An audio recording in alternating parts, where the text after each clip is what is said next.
guys, what's up? Retro Shinobi here, coming at you another video, and in this video, we're going to show a couple different pickups that I got this week, and we're going to talk a little bit about some other things that I kind of want to be doing with the channel moving forward, along with some updates.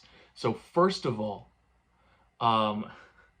garage sales are back. I went to one garage sale and two estate sales, and while I didn't find anything at the estate sales, I did get in contact with a person there who did let me know that they do 2 estate sales a week and that they post pictures ahead of time on Wednesday on their Facebook site.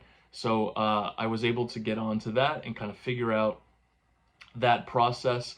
So now I have something every single week that I can go to that I knew absolutely nothing about. The guy basically said that they're booked for 2 estate sales every single Saturday for the next several weeks.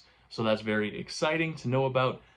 First off, I want to show something that I got at the one garage sale that I went to. I had seen the listing on Facebook Marketplace and I had saw some games. So of course I had to go. So they had a Wii console, which they wanted $40 for, which is a good price, and I probably could have got them down to $30, but I just wasn't really interested in that at the time. I kind of have to do a little bit of more money management at the moment. So, if I had a little bit more spending money, I definitely would have went for that.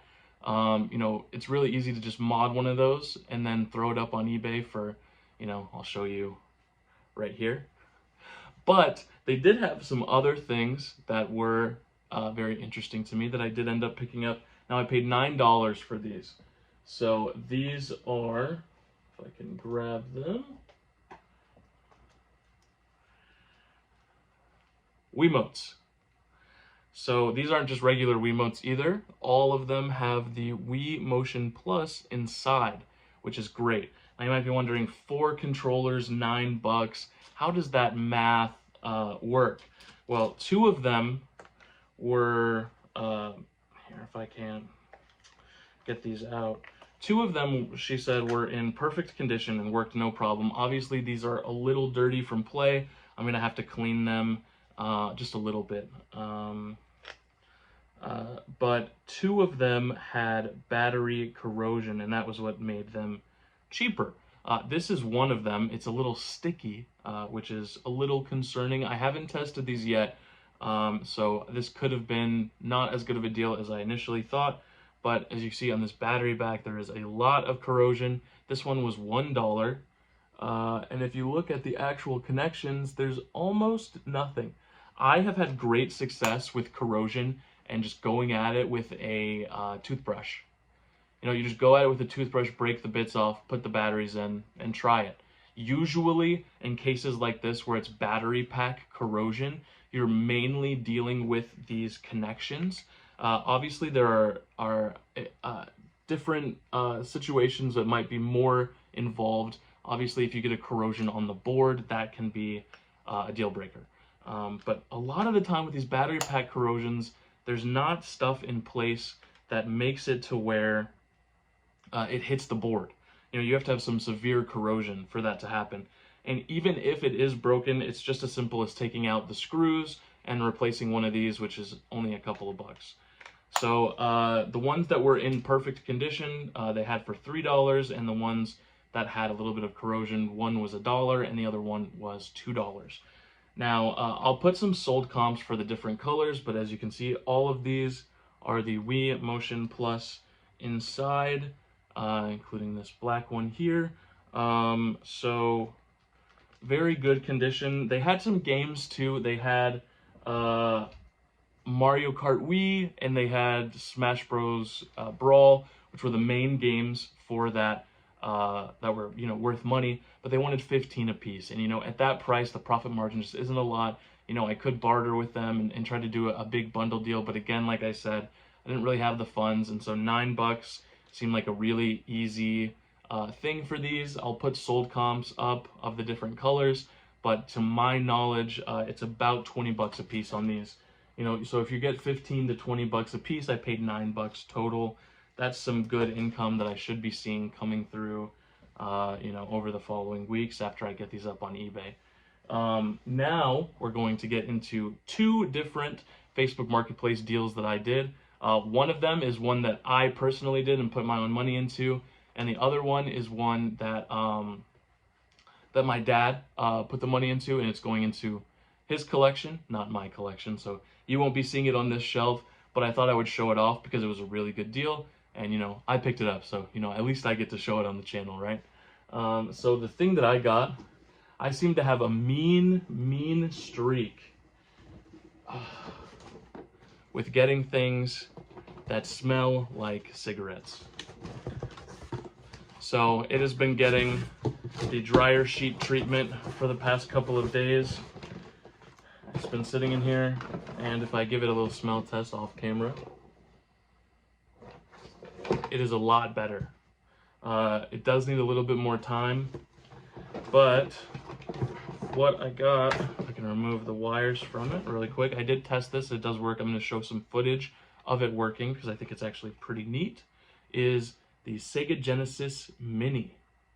And it does have the wires and both controllers.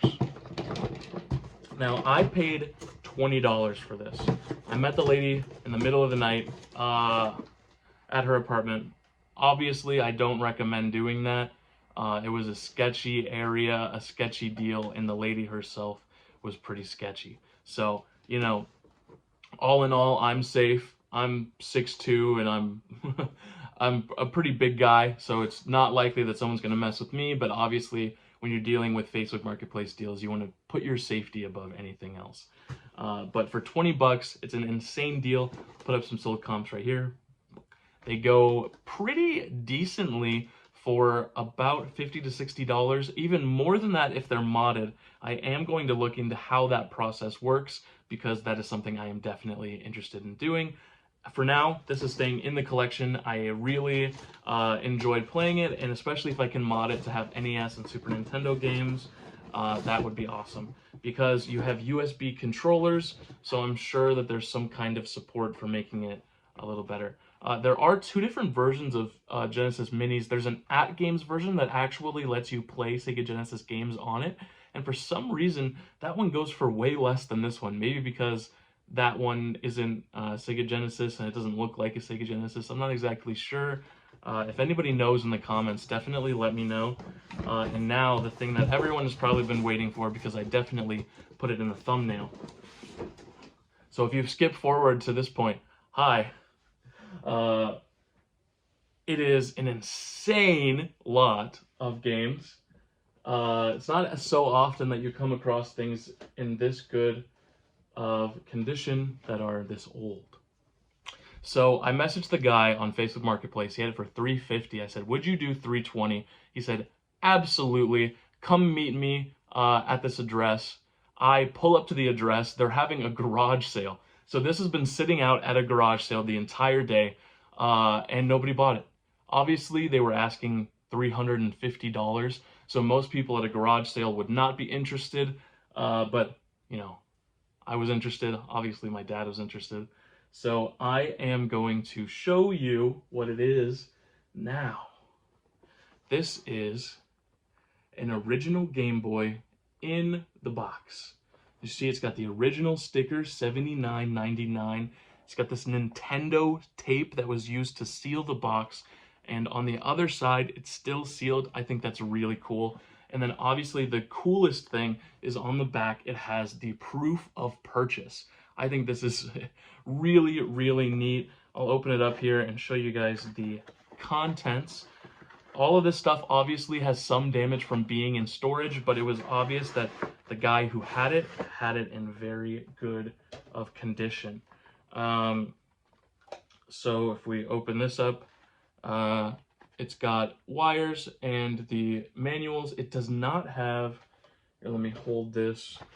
It does not have anything that was in here. If anybody knows what went in this slot, or if anything did go in this slot, definitely let me know in the comments below again. It's a learning process, This is the console. As you can see, The screen is in very nice shape, all things considering, since this is an original DMG Game Boy. The only issue, first of all, the only issue with the box is that it doesn't come with Tetris. So I'm gonna have to source a copy of Tetris. The other issue is, if I turn up the darkness here, it's got some dead pixels, which causes the lining there.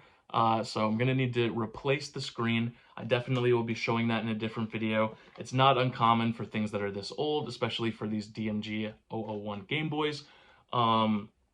But other than that, the shell is in fantastic condition. I am planning on doing an IPS screen replacement, so I will be showing a video regarding that in the future.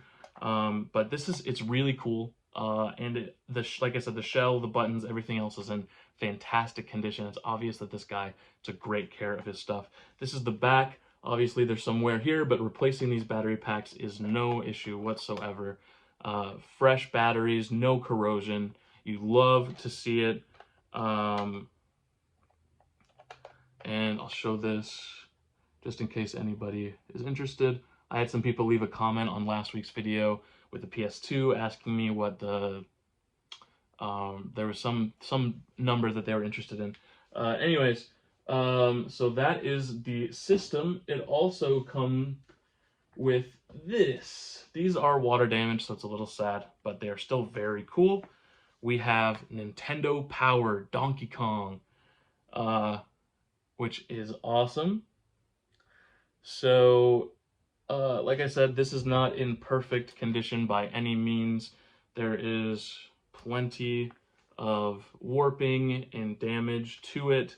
One thing I thought was really cool about this one in particular is that it still has the trading cards. So that is awesome.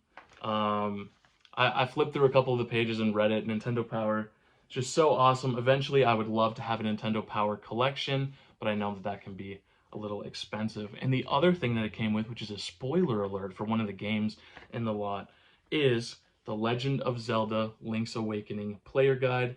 Like in the other case, this has some warping and it seems to be some kind of water damage, but this one is in better shape. I was surprised when I looked this up how much it goes for on eBay. You're looking at about 60 to 100 bucks. I'll show sold listings right there. Without further ado, we'll get into the games. I don't want to run this on too long. I'm known to ramble. First, in the box, we have a cleaning kit. Like I said, all of these have been in storage, and you can tell by some of the wear to the boxes, but the contents are super nice and minty fresh. I'm not going to show the cleaning kit, but I will show some of the games here in a bit. Next off, we have Radar Mission. And like I said, not in perfect condition by any means, but these are all super complete. They have the plastic and the cases and everything that you would want. The guy who sold it said he was selling it for a neighbor and that the neighbor was an older gentleman who had bought it for himself. So this is an adult-owned Game Boy system, which is nice. Next up, we have Pac-Man for the Game Boy. Little beat up as well. And this one too, I don't know if you can see that, but it is pretty severely dented in right there. Like I'm saying, I'm assuming it's from storage. And all of these are super mint, super complete on the insides. You know, I wish that the boxes were in a little bit of nicer condition, but beggars cannot be choosers, especially for the price. Next up, we have Donkey Kong. And this, again, not in perfect condition. It's got some warping and damage on some of the sides, but it is complete on the inside. Next up, we have Super Mario Land 2, 6 golden coins. This one's probably the one that's in the nicest condition.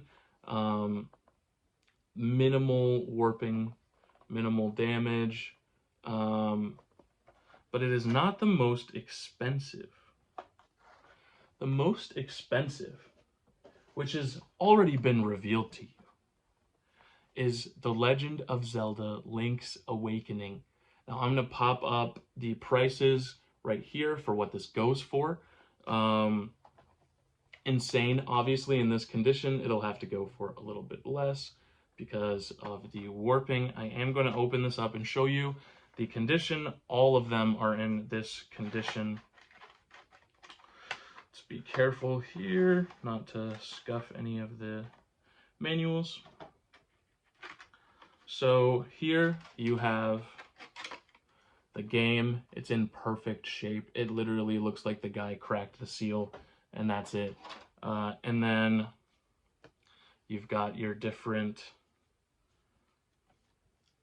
pamphlets again, and like you can tell, this guy probably, I doubt he even played the system, you know, it's in that nice of condition. And then you have the manual there with a little bit of a like pull up right at the top there, but like I said, nothing major. This is really awesome to see. This is all staying in the collection. And like I said, the only thing that's going to be edited is that screen, which I'm going to replace with a nice backlit IPS screen that we definitely will be showing here on the channel in the coming future when I purchase that. But again, just want to show that really quick. A little bit of scuffing there. So, you know, obviously due to condition, this won't go for maximum price. So I want to talk about some of the things that I have going forward. I'm currently writing the script for the Yakuza Like a Dragon retrospective. That is something, a bit of a passion project I want to put a lot more effort into and learn how to do the editing. And, you know, it's something I want to have as something that's a little more formal than what I do in these videos, where I kind of just turn the video on and start recording and talking. I think that that could be something that could be really good for people who, you know, don't necessarily know me, but want to know the game. I want it to be, really good. So I'm putting a lot more work into it than I would necessarily one of these videos. Not to say that I don't put any work into these videos. I do, you know, do my fair share of editing, things of that nature. So, you know, without further ado, let's get into the video game collection update, and we'll close this out. I want to say thank you guys so much for watching. If you made it this far, leave a comment telling me what you would like to see the most in forms of content for this channel moving forward. You know, kind of separate from what I'm currently doing, because this is a weekly series that's going to continue into the future. But if there's anything else that you would like to see from me, definitely let me know in the comment section below, and leave a like on the video if you would. I would really appreciate it. Let's get into the wrap up. All right, so this is the current state of the video game collection. We're looking at $7,210. I added the Sega Genesis Mini, which is going for $66. I also updated the PS2 to show the PS2 Slim, and to show the gray controller that I got with it. And then I also, you know, added Dragon Ball Z Budokai 3 because that finally came back in the mail, and I was able to give that customer the return. I am still going to be working on getting those discs resurfaced, and when I do, I will, you know, show a video with that and then try to sell those. But for now, they are staying in the collection until then. So we draw ever closer to our goal of $10,000. Again, I want to thank everyone so much for watching through to this point, if they have, and I want to wish you all a wonderful day. This is Retro Shinobi signing out.